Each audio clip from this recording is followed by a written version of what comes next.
All right, hello, and welcome back to Afternoon Drive here on Joppa Radio. My name is Drew Moholland. I hope you all had a good 4th of July. I hope you didn't miss us too much on, what was that, Thursday? But yes, hopefully that. People are still setting off fireworks. I heard it last night in my neighborhood. Crazy, you people. People love fireworks. I'm not a huge firework person. Not to start the show on a downer note, but the dogs, they hate the fireworks. One jumps in the bathroom. It's not good for the dogs. I'm a little biased. I think we could do it without all the fireworks. But anyway, just kidding. Fireworks are fine, but maybe just for like one night. I think we can be done now.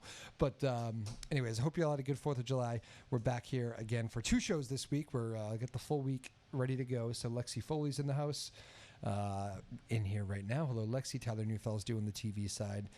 Sarah Hayden's out there, and a full cast and crew and all that stuff. Caleb again as well. Caleb Noble. So good crowd on hand today. Great show today. I'm excited about this one. We have a Roger from Dino Records is in the house. Never met him before. Never had him on the show. And I don't know if you've been to that great little record shop down right in downtown Newburyport, right on the side street there, kind of near like the Starbucks and all that. Cool little old school record shop, and it is fun to go in. I was in there probably a few months ago. Just went in on a random night after we had dinner. I think we did the whole kind of little stereotypical Newburyport thing. Did the grog for dinner, went somewhere else, checked out a live music scene, and then ended it by picking up our car and stopping in the record store. And my wife can never help herself. She always buys records, so we walked out with a few of them. So and they had a little bit of everything. It's just a cool thing. Sometimes it's just fun to go through there and look at everything. And then my wife ends up buying it. So there you go. But it's a cool little record shop. We got Roger in the house right now. He's been there for a long time. So we're going to talk with him in just a moment. A lot going on in the news world today. So a lot of it's not great. We got a lot of court cases that are picking up and all that stuff. And I don't know. I don't really feel like talking about that. The Red Sox are off. They get the All-Star break. The All-Star game is tonight after last night's home run derby. I don't know. I'm not sure how the traffic's really been this week. It hasn't dominated the news like in... it's kind of weird. I think a lot of people are away. Hopefully you picked this week as your vacation week because it has been beautiful so far, and it's supposed to be beautiful. I think the first chance of rain is like late Thursday night into Friday, so if you got away, you picked a good week. But yes, hopefully you're enjoying Maine or the Cape, or maybe just getting away for the week. That is a good place to be. Enjoy that if you can, and if not, hopefully your vacation's coming up soon. And on that note, I'm not gonna do too many headlines today, just because I think I told you it's beautiful out, and a lot of the headlines are kind of not the best stories, and I don't really feel like starting the show off that way. So why don't I get out of the way? We'll bring Roger in here in just a moment. We'll talk a little bit. I don't really know. We're going to talk records, which is it's an easy conversation for me to have because I love records. Actually, Lexi just said she loves records too, which is refreshing. She's a bit younger than I am, so I don't know how many people her age would say that, but they're just kind of a cool thing. We'll talk all about records and history of records and just kind of some fun stuff in just a few minutes. So this will be interesting, I promise. Again, my name is Drew Moholland. It's Afternoon Drive on Joppa Radio. Thanks for joining us for another week here. We're on Tuesday and Thursday. Again, we were off last Thursday, so hopefully you didn't miss us too much. And again, if you want to catch any past shows, go to our website, ncmhub.org. That's ncmhub.org. Click on the SoundCloud in the top right, or the YouTube icon. The SoundCloud is kind of more of a podcast. You just get the audio while you're driving. That shows sort of stuff. The YouTube icon, you can actually click on it, watch the shows just like you can on the television station, and all that good stuff. So that's a good way to do it as well. Again, ncmhub.org. All those options are in the top right. Search for us, Afternoon Drive with Drew Moholland, and it is all well and good. And our Twitter handle as well, we should promote that more often too, at Joppa Afternoons, at JOPPA Afternoons on Twitter. All right, there you go. So you're all set up. We'll be right back talking records in just a moment on a beautiful Tuesday in Newburyport. Absolutely beautiful out there. Maybe you're going for a walk, carrying us around. Maybe you're by the water and listening on a bench somewhere. That's a good place to be too. But thanks for joining us here on a Tuesday. We'll be right back in just a moment. Keep it here. All right, welcome back to Afternoon Drive here on Joppa Radio. My name is Drew Moholland. That man you just heard right there is Roger Ebacher. And hello, Roger. You're joining us in-house right now. How are you, sir? Sure am. I'm great. How are you doing? Good. First time on the show. You were, first of all, you're a musician too. So yes, I am. We have you on because of your experience at Dino Records. But very nice piece right there. And you released quite a lot of music yourself. I certainly do. Yeah. I think we're going to dedicate a whole show to that someday. Oh, that'd be awesome. That'll be fun. What was that piece called there? Were you listening to during the break? That one was. I think that was the title cut from. Adrift, was it? No, actually, no. What? Not the title. That was Adrift. That Yeah, was okay, gotcha. from an album called Bluish Gray. Gotcha. That one was released under my own name. I had the cheat sheet here. Yeah. I got the text. So how you doing, man? I'm doing great. Good. Dino Records. How long you been at Dino for? Oh, that's a good question. It's kind of a two-part answer, actually.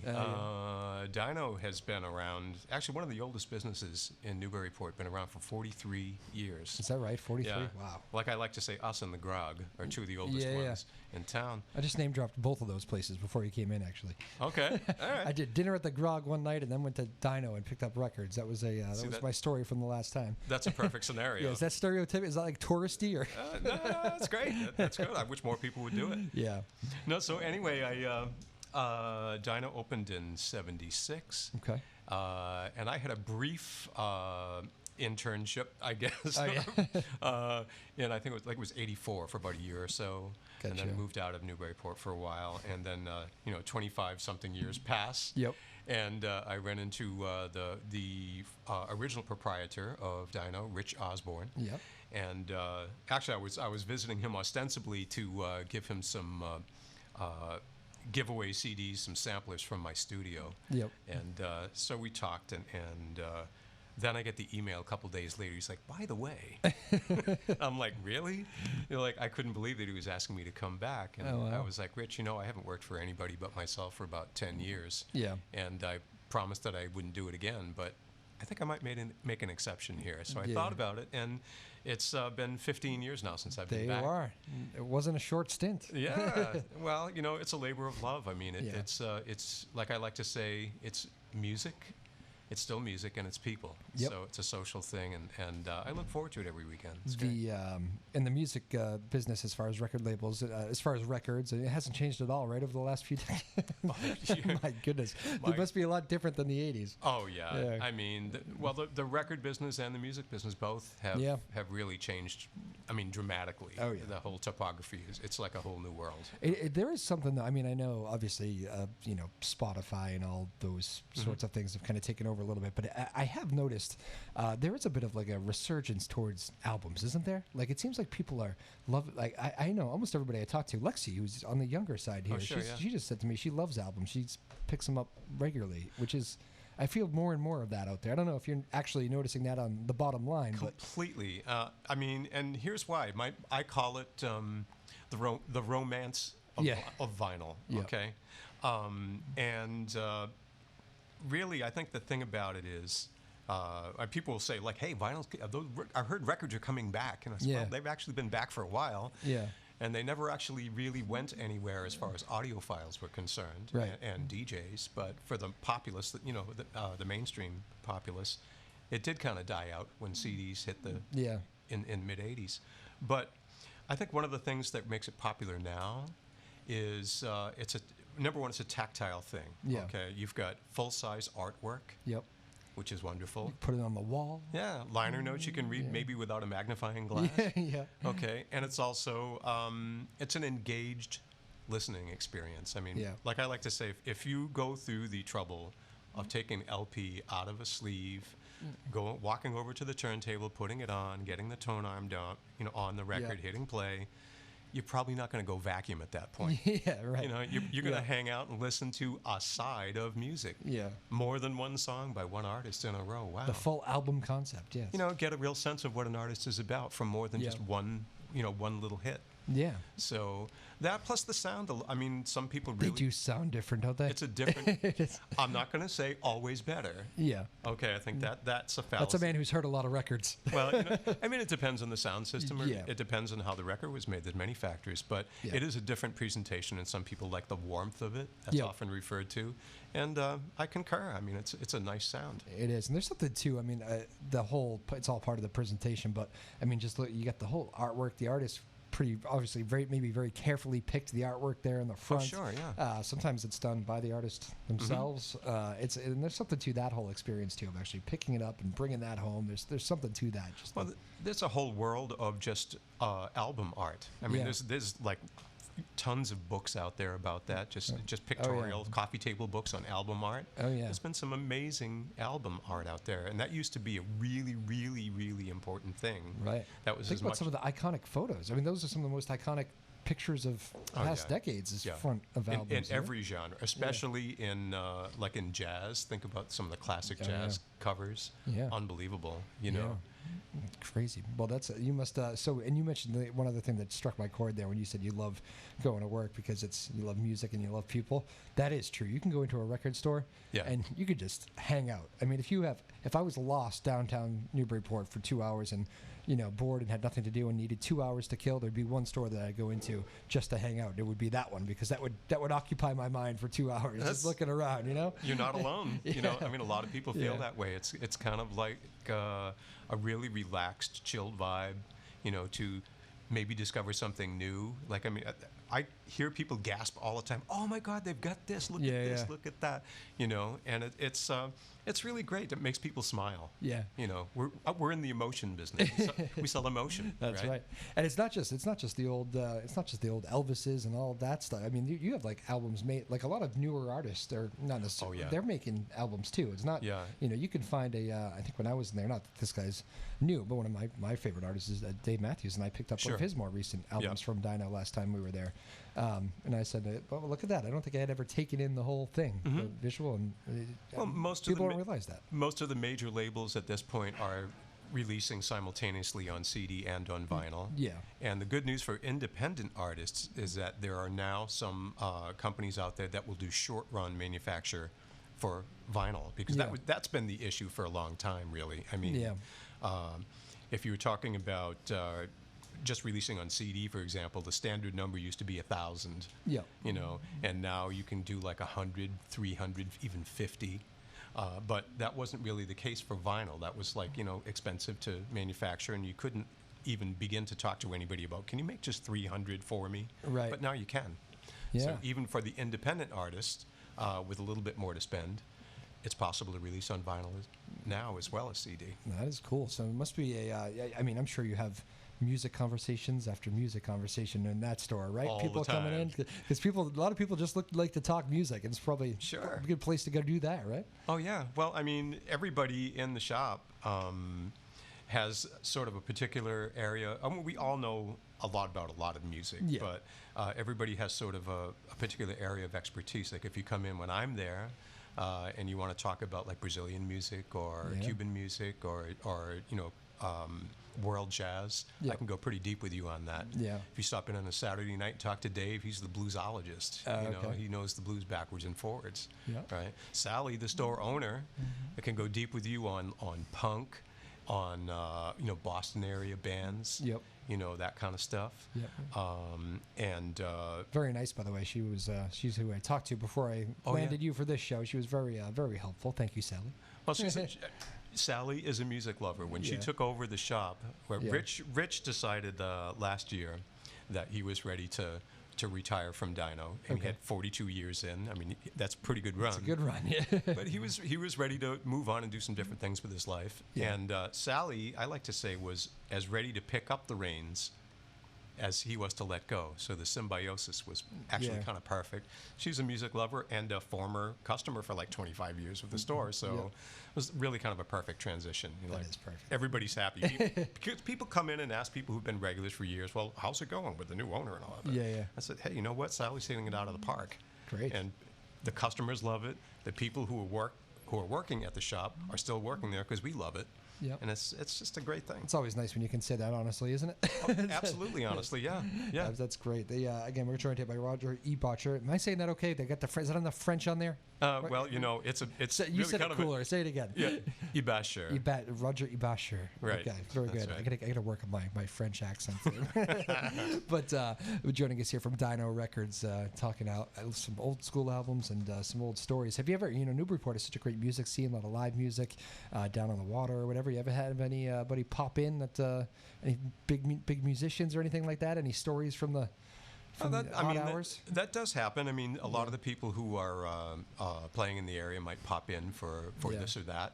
You'd be surprised sometimes how that can happen. Yeah. You know, and then on a regional level, you know, I mean, just last weekend somebody was playing, I think at the Grog or somewhere, and like needed strings like really badly. Or, Oh, really? You know, or a guitar strap. You know, like my strap broke. Help. You know, that's the place or to I go need to. sticks. I need drumsticks. You know. Yeah.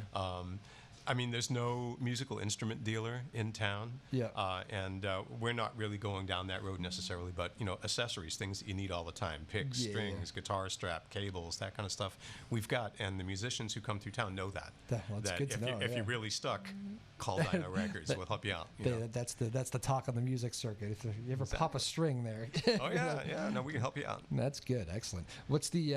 Let me ask you on a personal level. What's your favorite album? Oh my God!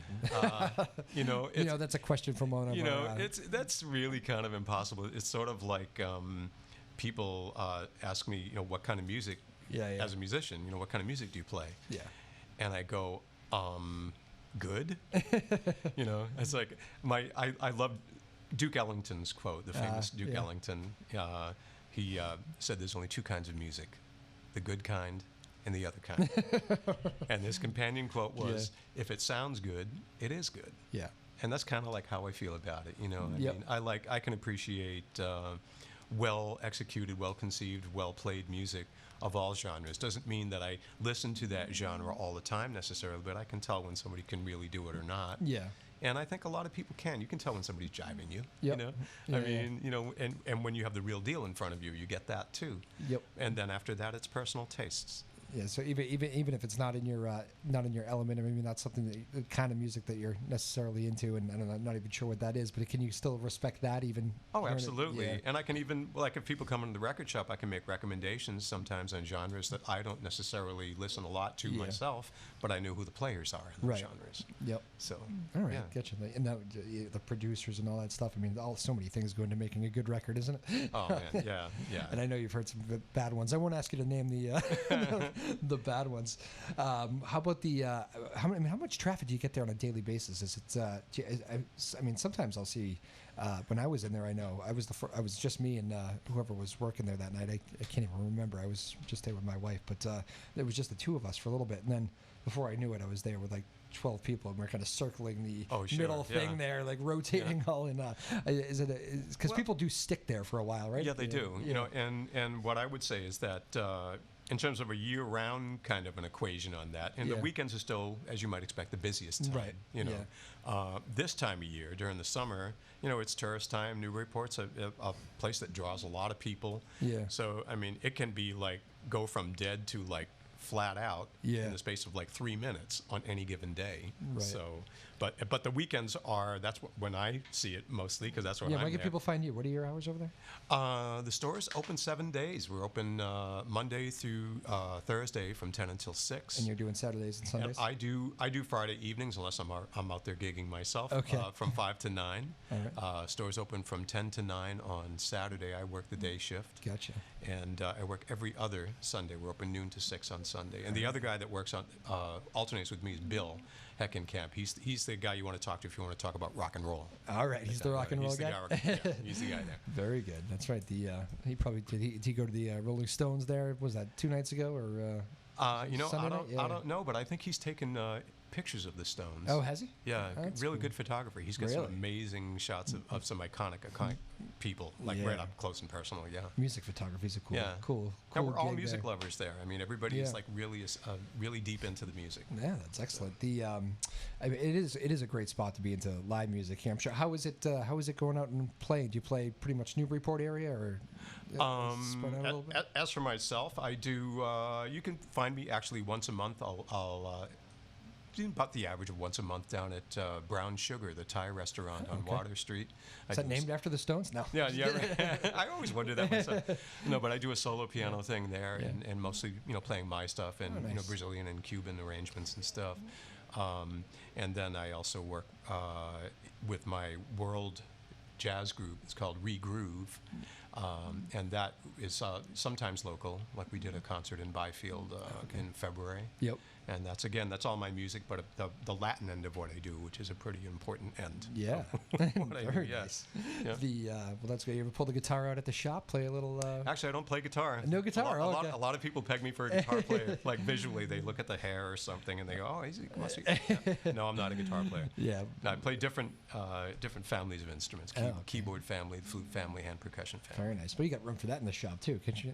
Oh yeah. Well, actually, I have played there a couple times between Thanksgiving and Christmas. Yeah, no kidding. Played live, and there's actually we have some live music coming up this weekend. Oh, nice. And following weekend. Where do you set them up? There's a little postage stamp set up in the corner right of in the the shop. corner of the it's shop? Not a big store, That's but awesome. people work with it. Actually, we had a pretty amazing record store day. International Record Store Day is once a year in April. Yep. And we had live music all day. We had a group called the Buddha Council I think they're from upstate New York. Just 2 members of this 5-piece reggae group, and they just killed it. Really? Right, with just like this guy had a little Casio battery-operated keyboard. Oh, nice. And the guitar player played a 12-string. They both sang. It was beautiful. And we had Lalo Moon, which is a folk act out of Gloucester, I believe. And also a group called Bird and Horse, which was like pop and indie alternative rock. That was a pretty happening thing. Year before, actually, we had Peter Wolf. No kidding. In the house, Wow. Yeah. Came down and he's always around. Yeah, isn't he? and he's a record store junkie too. I've heard that. Yeah, he was actually just that record store in Brighton there or Alston. Oh yeah. You know the one, I forget the name of it. I was right near where I used to live, right near it. Okay. When I was out of college, and I'm blanking on the name. But, I'm blanking too. It's the only one in Alston. It's a famous little place. Yeah, but he haunts that place. And he walked in with Springsteen like a month ago. Oh, is that right? Yeah, the two of them just walked in. The owner was taking surveillance photos and putting it on Twitter and Facebook and all that stuff. But, we had a video. Somebody videoed that. When he was there, and it went viral really quickly. Yeah, there's so many. Got a lot of attention, for the shop, which is good. Yeah, who's the guy that played harmonica on the Jay Giles album there? Magic Dick. Yes, he's a local, right? He plays around here a lot. I know that. I think he has played around. He played. I remember last year he played over at the over on the water there. But he's got. I know he's around a lot. I'm not sure if he actually lives locally, but he's around a lot too. But yeah, I think a lot of those old timers are all record junkies. Oh, completely. You don't hear them say CDs or records. Yes, it's always records, right? That's right. But it's too funny. What's the most unusual selling experience you've had? Any I'm sure you have all sorts of stories of people asking questions about albums, but is there anything that you were like, I wasn't expecting you to be here for 3 hours, or I don't know. There was a great story that a guy named Peter Bodge, who's a local jazz historian and teacher and artist and sort of a Renaissance man, who also worked part-time at Dino years ago, and he told the story about some young kid coming in and asking if we had, the latest Mozart. Oh, interesting. His last record. Yeah. He hasn't released anything too recently, right? And Peter was just like, he was speechless. It's like, what do you even say to that? Yeah. It was new record. His hit. Interesting. Yeah, I wondered, did somebody use some Mozart in a new song or something? I don't know. Well, I mean, classical's been mined by popsmiths for decades. I mean, that's not new. That is true. That's an interesting question. That must be one tough to get your head around. Yeah. As far as do you see the record industry taking another dip at some point, or is it are we here to stay now? I mean, like we said, there's this renewed interest now, and it seems to be people are loving albums. But I mean. I feel, and there's lots of evidence out there to support. There was an article in the Boston Globe just this past weekend about it. It'd be one thing if it was just used albums out there and just sort of real vinyl, real niche market kind of stuff. But the thing is, what we're seeing is that people who are interested in vinyl, it cuts across a pretty wide demographic. Yeah. It's not just kids who never grew up with vinyl. It's not just people who are revisiting vinyl who did grow up with it. Yeah. It's everybody. And also, you see the equipment manufacturers are supporting it. Yeah. Like, for example, we sell a turntable. We sell turntables at Dino as well. Yeah. A company called U-Turn Audio. They're based right out on 128. And brand new, gorgeous turntable. I mean, a real piece of hi-fi, not junk, not a toy, a real turntable. And that's just one company who are investing in the manufacture of turntables, phono preamplifiers, headphone amplifiers for turntables, phono cartridges. Yeah. So you get that together with the media itself, and that creates sort of a perfect storm of vinyl continuing. Yeah. Okay, I see it kind of just going forward and getting, if anything, more ubiquitous than it already is. I mean, that coincides with what I've seen too. I mean, I remember we've had a record player for a bit, but I remember looking for one probably 3 Christmases ago. My wife had always had one that is, ours in the house, but it's hers, but it's ours. And sure. But it's hers had broken, so I wanted to get her kind of an older style one, but like a nice one that had. So I went out and various stores, and I couldn't believe like all the major stores. I think Target and a bunch of other ones.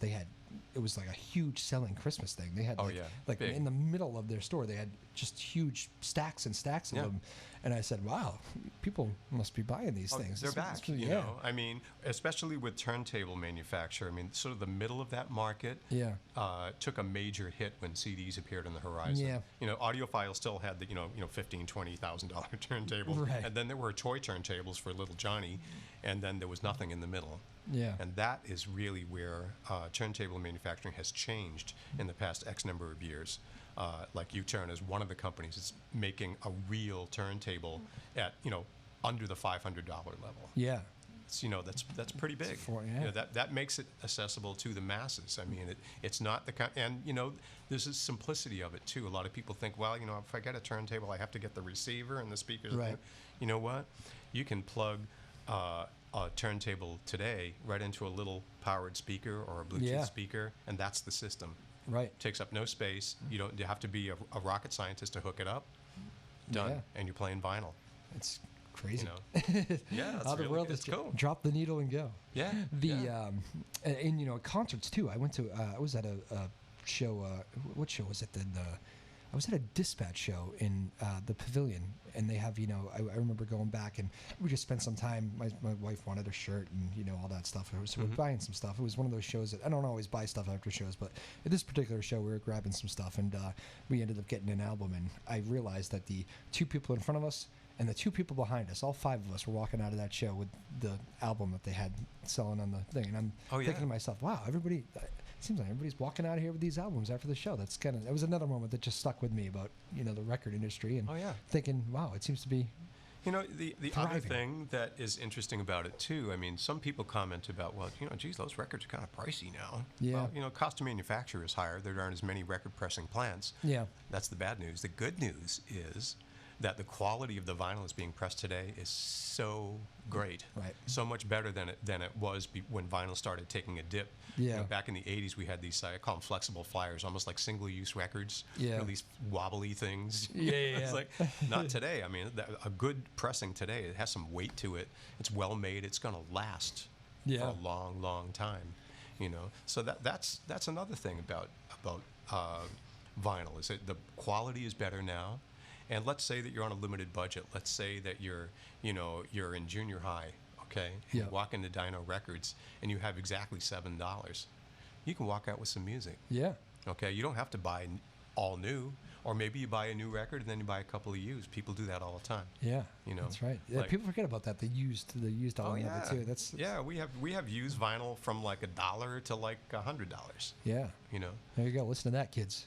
Yeah, exactly right. What, $1? Now you're talking. Exactly. Well, that's fantastic. And Roger Ebacher here joining us on Joppa Afternoon Drive. Dino Records, been there for, well, I don't know, close to 2 decades, I guess, all in all is what we say? 43. 4 decades, sorry. That's right. That 15-year stint was sticking with me. That was just the first one. Exactly. That's my fault. That's on me. Well, all these numbers, but unbelievable. 4 decades is a lot of times. But you're a lover of music, which is clear. What kind of music are you? You listening to any stuff differently than what you play these days? Or you probably hear everything being in that environment. Personally, my music taste is very seasonal. Yeah. It's like when the weather heats up, my music taste goes south. I So gotcha. I'm listening to a lot of reggae, a lot of Cuban, a lot of Brazilian. It took a while for you to get there then this year with this weather. Oh, yeah, right. And then in the wintertime, I listen to that, Nordic, kind of chamber, Euro jazz, slit your wrist kind of like, I'm really depressed. Is that the official way they're calling it these days? That's what I call it, the Nordic slit your wrist music, yeah, that's like, but, it's not always one thing or the other, but I definitely notice those trends. I mean, I listen to the darker stuff during the darker, parts of the year. Getting dark at 4:30 in the afternoon. Yeah, and right about now in the summertime, I'm spinning all that upbeat Latin stuff. Yeah, it's great. How does the record store worker feel about the? I mentioned it a little bit earlier, but like the Spotify and all those other they're all the same, I guess. Well, you know what? I say that something like a Spotify or streaming music, I mean, you can't deny it. It's out there, okay? A lot of people are using it. I think there's a time and a place for it, okay? Yeah. For example, like if I'm in the car, okay, I have a little like MP3 style player that I plug into an auxiliary input on my in the dashboard, right? I can listen to lots of stuff and have a full library there for mobile use. Yeah. If I can't play, you can't play a record if you're jogging. Right. Right. Stuff like that. So there's a time and a place. Yeah. But my feeling is, and one of the things that drives a place like Dino and drives vinyl sales in general, is that people like physical media. They like to hold something in their hand. Yep. And it's an engaged listening experience. Yeah. It's like, I'm the same way. If I want to sit down and actively listen to something, it's going to be a record or it's going to be a CD. One or the other. I have like ridiculous amounts of both at my house. Yes. Okay. I would have guessed that. Yeah. So I want to listen to the physical media.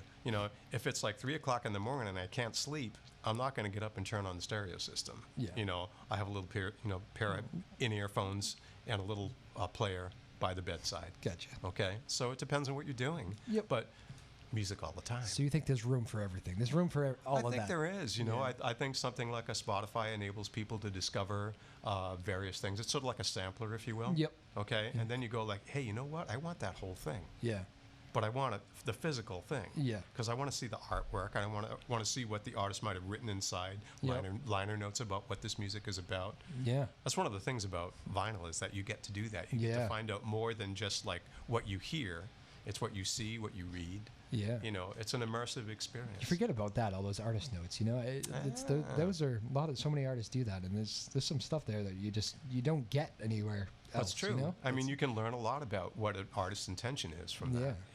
And that always, I think it's like a portal to other music too. I mean, that's the way it's always been for me. It's like I'll open up some record and go like, wow, who's on? Oh, he's on that, the bass player. Yeah. I know him from this other record. Right.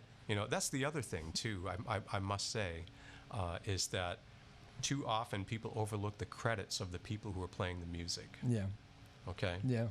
There's a lot of times people involved, even with a band you might know. The studio recording, there are auxiliary players there that unless you have something that tells you who played on what, you may not know. You just listen to the song. Yeah. That's like a disconnect for me. Yeah. You got to know. Yeah.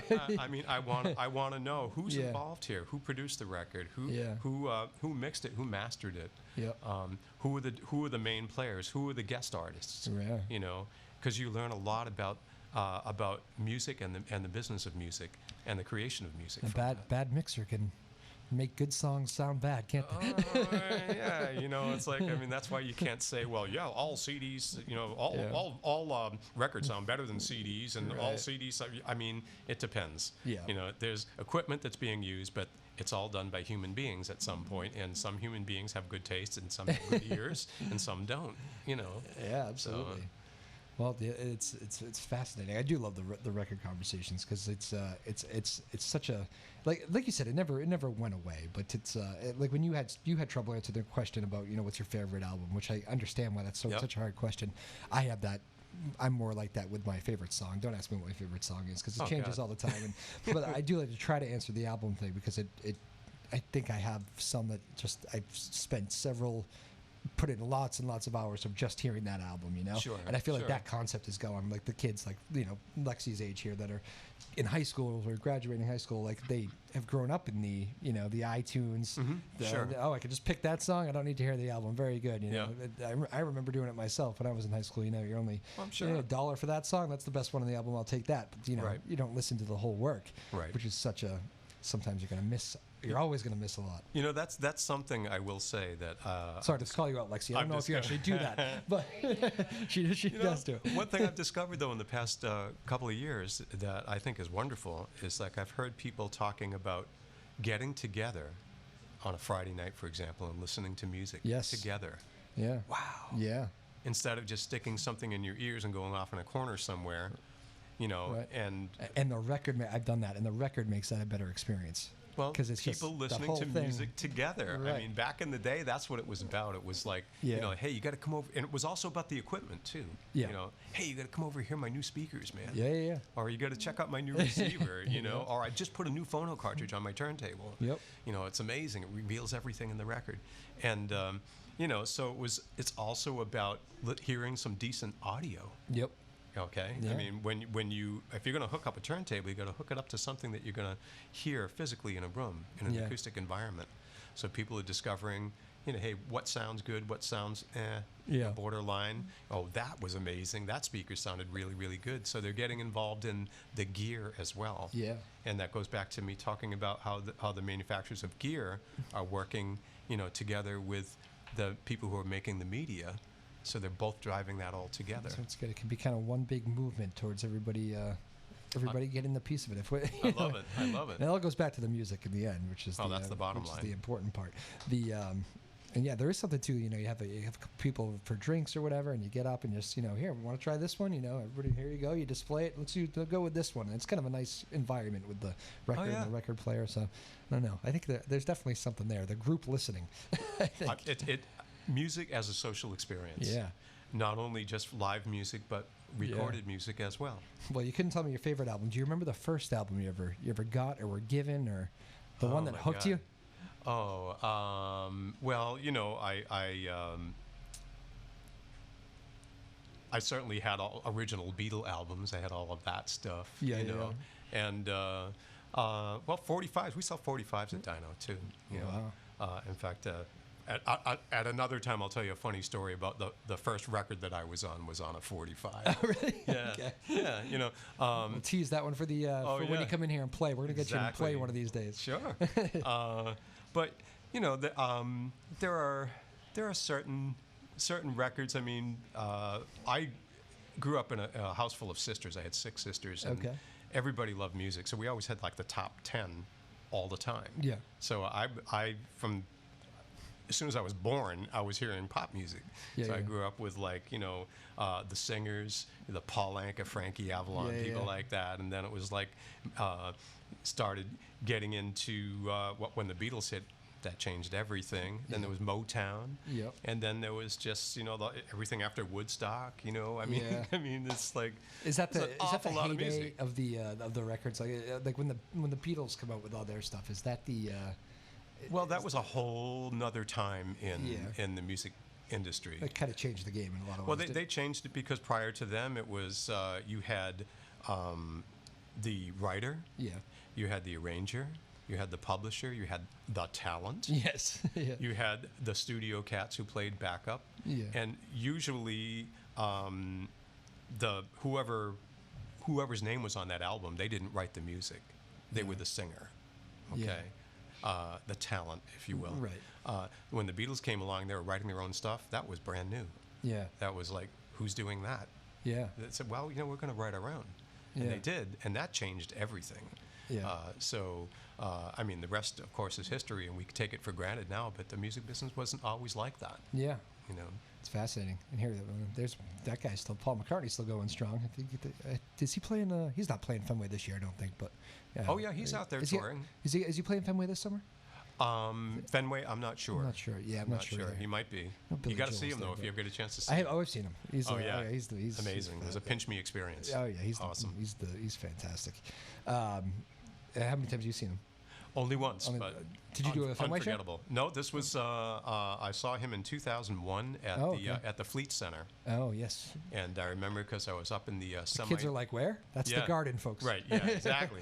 I was up in the semi nosebleed section, but parallel to the apron of the stage, and close enough that with a really crappy pair of opera glasses, I could read his lyric monitor, which he never looked at. Yeah. And it was like 3 hours, and. I had always said, there's very few people I pay more than $100 to see. Yeah. There's God, and then there's a short list after that. Right.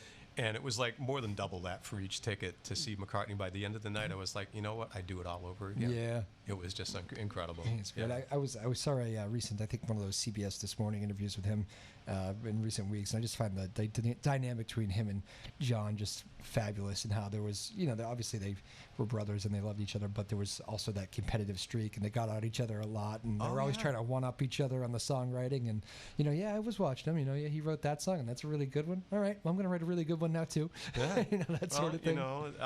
The world will never see another Beatles, and we still sell a lot of Beatle records at Dino Records. I bet you do, yeah. It's amazing how that, it's not amazing. It's obvious why it works, and there's several artists that do stand the test of time, but their stuff just, that's the word for them, standing the test of time. It's, completely. That's well-written, well-crafted music, you know, and just as an audio experience, too, by the way, when Giles Martin, George Martin's, the Beatles' original producer, his son, when he remixed Sgt. Pepper's, not just remastered, but remixed, went to the individual tracks and rebalanced and re-EQ'd everything and just kind of made it new. I'll tell you what, listening to that on a sound system, like, get that one on vinyl. Really? Put that on a good sound system. That's what you got to do? It's like hearing it for the very first time. Really? I mean, it's like you've never heard it before. Wow, that is high praise. Yeah, same thing with the White Album. I mean, he just went after that one last year. Yep. And that's like hearing it all new again. Yeah. It's like taking a blanket off the speakers, and it's like, wow. Yeah. You really get to hear what their intentions were, just revealed in minute detail. Beautiful. Beatles talk is great. We were having some on the lake in Maine this week. We were talking just. It seems to always be a Beatles conversation when we're talking music. I made the comment. I always thought it would be it must be very rewarding for George Harrison to have some of the top Beatles songs be on his list when it's all said and done here. If he had a chance to, I'm sure he did have a chance to look back at, before he died, but it's some of the top Beatles tracks are credited to him, and that must be a pretty rewarding thing. Well, George, I think, had it going on all kinds of levels. Yeah. I mean, I think he was a deep thinker and a spiritualist, but a realist at the same time. Yeah. And what he put out, I think, was just in a separate place from everything else that was happening within that group. Yeah. Within You, Without You. I did a cover of that on one of the last records, as a matter of fact. Yeah. Oh, no kidding. That's a beautiful unusual song. Treatment of that one. Yeah, I don't usually do covers at all. I mean, I've released a lot of music, but it's almost always mine. Yeah. And that was one rare exception. I was just enamored of that. What makes you go there? Is that just struck a particular chord, or? Well, it came from an interest in the music of Carnatic music of North India. Yes. I mess around with a lot of different genres as a composer and a multi-instrumentalist, and I've messed around a fair bit with East Indian stuff, and that one just kind of called up. I think it was like maybe some really cool sitar sample that I had access to, and I was like, oh, really? And I actually did it without giving it away. I didn't sing it. I did it as a spoken word over an instrumental background. Oh, cool. And just kind of took it apart and put it back together. I will have to hear that. Took it apart and put it back together. I like that. Very good. All right. Well, that's our little our Beatles segment for the show here, which is it's always good. Boy, that was a side. It's funny where these things go sometimes. Oh well, Again, Roger Ebacher joining us here from Dino Records. It's been a fascinating conversation here, talking about the record industry and kind of the revival of it. Not that it ever went away, but. It's just I love talking records. I love having records, and I have a whole room now that my wife is set aside for me to be the music room, which is going to be our record player and records and guitars and all that stuff. So that's going to be awesome. That's where I'm keeping all that stuff. So it's fun, but the records are just they're so fun to play, and I do need to make more time for it. I think that's one thing I do have to try to.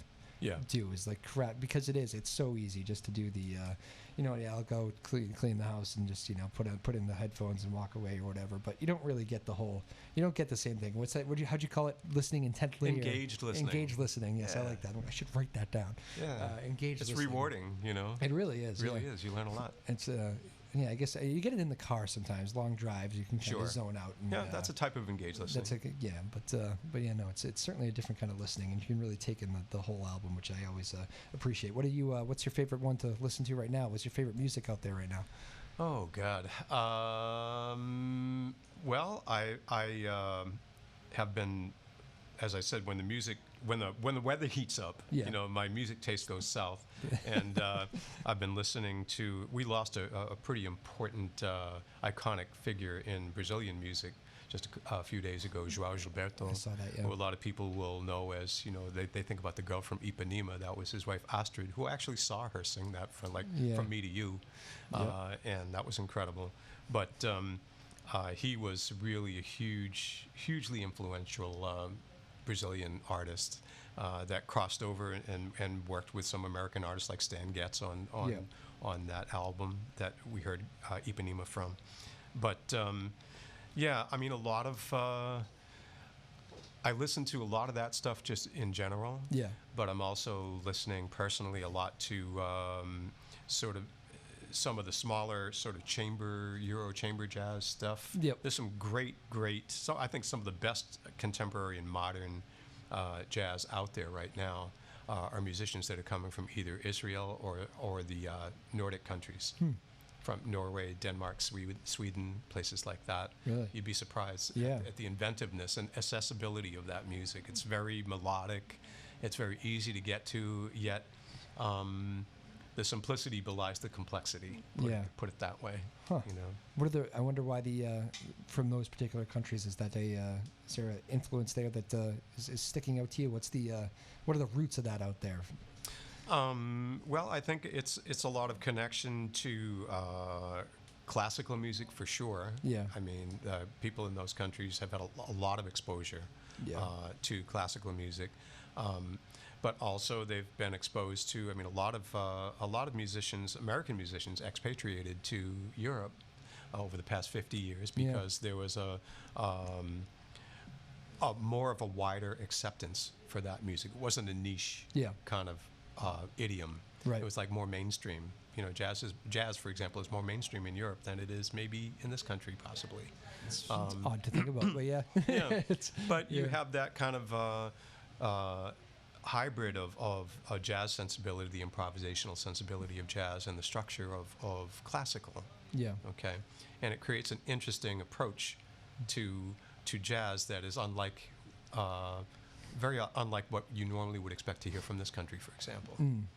But it's hard to describe. I feel that that's one of the beautiful things about world music these days, is that the world has become a small place, and there are pockets of the world now that have regular access to music that maybe even 10, 15 years ago, not that long ago, they'd never really heard much of.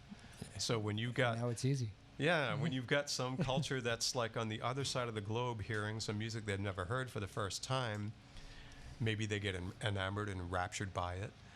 But they don't know the rules, so they consequently feel completely free to break those rules, which is great. Yeah. And then filter that music through their particular cultural lens, and you end up with something you can't describe. Yeah. And I like to say that if the more you can't describe it, usually the better I like it. You found something original. Yeah. There's still ways to make original. That's funny how so much of that jazz has turned into that like New Orleans sound has just been funneled into all different music, even within this country. It's just there's so much of the music over the last few decades comes from the old jazz scenes. It's a wide category. It's like when somebody says, "Oh, you play jazz," what does that really tell you? Right. And it's like, like I like rock. What does that tell you? Yeah, exactly. Okay. There's just so many variations and gradations of those genres. It's not like with jazz. It's not just as a guy named Russ Gershon from the Either Orchestra used to say, "Ding, ding, da, ding," the death knell for jazz. It's not just ding, ding, da, ding. Yeah. And rock and roll is not always just 3 chords. Right. Hey, talk about the Beatles again. Bring around to the Beatles. They were marketed as a rock/pop act. Yep. Listen to their music. You can hear about 20 different kinds of music in one album. Yeah. On their later stuff. Yeah. It wasn't just one thing. Certainly. So it does make it easier to find stuff in a record store, like at Dino. We can, yes. There is some structure. Yeah, I mean, it makes it easier Yeah. to find the stuff and maybe to market the stuff. But as far as the creation of music, it goes back to Duke Ellington Good and the other kind. Yeah, that's I like the. It's one of my favorite documentaries of recent years. Is the I don't know if you saw it, the Dave Grohl Foo Fighters thing, or Dave. I think it was a Dave Grohl thing where he went to New Orleans. Yeah. They did a really good job of kind of just, and I think people were like, well, that's not really what you sound like, and he goes, yeah, but, Right. Uh-huh. and it was cool. He did a good job with it. I thought if you get a chance to see it, you should check it out. It's a good watch there. I think HBO did it, but it's very cool stuff. So what's the what is the album that do you have one album that's like flying off the shelves right now? Is there one in the store? Or? Well, the new Springsteen is definitely moving out. The Western Stars there, yeah. Yeah, we can't keep that one in stock. And they're also, what's interesting? One record that we always have to keep in stock all the time. What's that? Just keep selling all the time. Dark Side of the Moon. Is that right? Pink Floyd. Yeah, that's interesting. You can't, if you're going to sell a record, you can't not have at least 2 copies of that around at all times. Stuff like, it's funny, Yeah, that's crazy. I mean, the classic stuff. Oh, the Doors. I was working this past weekend and practically sold out of the Doors. Really? Every title. It feels kind of random, but not that it's. I mean, they're always, but it feels kind of random that you would have a certain number of people come in just in the mood for a Doors album. That seems. Well, there's some music that a lot of people associate with different times of year. Yeah, I wonder if that's what it is. Like the Doors is like, in many ways, that's summertime music. Yeah. For a lot of people. No, I get it. Yeah. I mean, so maybe I'm not that crazy. Yeah. But I mean, it's like, I think it's true. Yeah. That there are certain things that some people Beach Boys. Yep. Summer and Beach Boys. Gotta have a few. What could go wrong there? I mean, people want to hear Beach Boys in the summertime. Yeah. They may not be like have that high on the list maybe in the middle of January. Yeah. But come July, people want to hear Stevie Wonder. Yeah. Well, he was in the news this week too. Oh yeah. Do you find that stuff goes when somebody's in the news? Oh sure, absolutely, yeah. Something gets on the radar through the press, through the media, and people are like, oh yeah, I haven't checked out that artist in a while. Yep. And you start going for it for sure. You know what? Actually, and I hate. I do it naturally, but it's whenever an artist passes away, I am all in for usually extended periods of time and buying up everything. And well, it's like it's easy to feel a little bit of a tinge of guilt about that, but on the other hand, it's the radar. We're exposed to so much stuff in society these days, so much media. It's just without even going and seeking it out, it kind of assaults you. It's just always around. So there's so much stuff to absorb. Sometimes we need a little blip on the radar about somebody, and you go like, oh wow. It's kind of a nice tribute too, right? I mean, that's. What better thing can an artist leave behind than music for decades and decades to come, and I'll play my kids the Tom Petty and the Prince music and all that stuff. He was the one, like Prince was. I remember turning down a chance to see him, and I remember jetting up to Maine, and it would have been one of the last chances, and I never got to see Prince. And he's like the guy that I feel like I missed. And that's genius level. I'm very jealous of my wife because she got to see him. She got to see him, yeah. I never did, and it took me a while to sort of understand even what he was about. Yeah, I missed the boat on it for a long time. Yeah, I did. Yeah. But my wife turned me on to a lot of Prince stuff, and when he passed away, I love telling the story. I tell this at the record shop often. If somebody brings a Prince record up to the counter, when he passed away, all these stories started circulating, and an interview that had been done a year or two prior came around where the interviewer was interviewing Eric Clapton, and they asked him a very pointed question. So what's it like to be the greatest guitar player in the world? His answer, geez, I don't know. Why don't you go ask Prince? I love that quote. It's one of my favorites too. Yeah. I love the same thing. That's I thought that was one of the best answers. I mean, he slayed on every instrument. He did. You know, Yeah. talk about a multi-instrumentalist who just could kill it everywhere. He did. And crafting songs was just such a point of pride to him. I once heard him say that they asked him about like the American Idol shows of the world and how he felt about them, and he goes, you know, I physically struggle to watch them, not because of the talent that comes on, but when they start singing these songs, I just start immediately rearranging them in my head, and it's a bit of a torture. Yeah, you know? So which is funny, but he's one of those was chosen. Every once in a while, there's somebody that just kind of drops out of the ether. Yeah. And they're fully formed. Right. It feels like, I mean, it's like they just can't do any wrong, and they have this unlimited capacity for music creation. Yep. That's like McCartney. I mean, he just like gets up in the morning and breathes a melody. Yeah. You know, it seems like to me there are some people like that. You know, Yeah. I have a greater respect for those who have to work hard for it. Yes. You know, as somebody. They'll probably tell you they have to work harder for it than they make it look. Well, but that's probably true, Yeah. but I do respect that. I do respect when somebody really has to work at their craft and does work at the craft. Yeah. You know, so that they're able to create on demand. Yep, almost. Absolutely. Well, Roger Ebacher, let me tell you, the biggest compliment I tend to give to guests is when we skip the commercial break, which we've done here, and we're coming up on the 4 o'clock hour. So oh my God, that tells you that we enjoyed it and we went right through. So thank you very much. It was entertaining as could be. Good to meet you, and let's do it again sometime. This was fun. absolutely, my pleasure. Yeah, absolutely. So you working this weekend? People want to come in? If I will be there this weekend. Now they know who you are. They can come in and talk your ear off. Yeah, I'll be there Friday night. I'll be there Saturday afternoon. Come on down, say hi.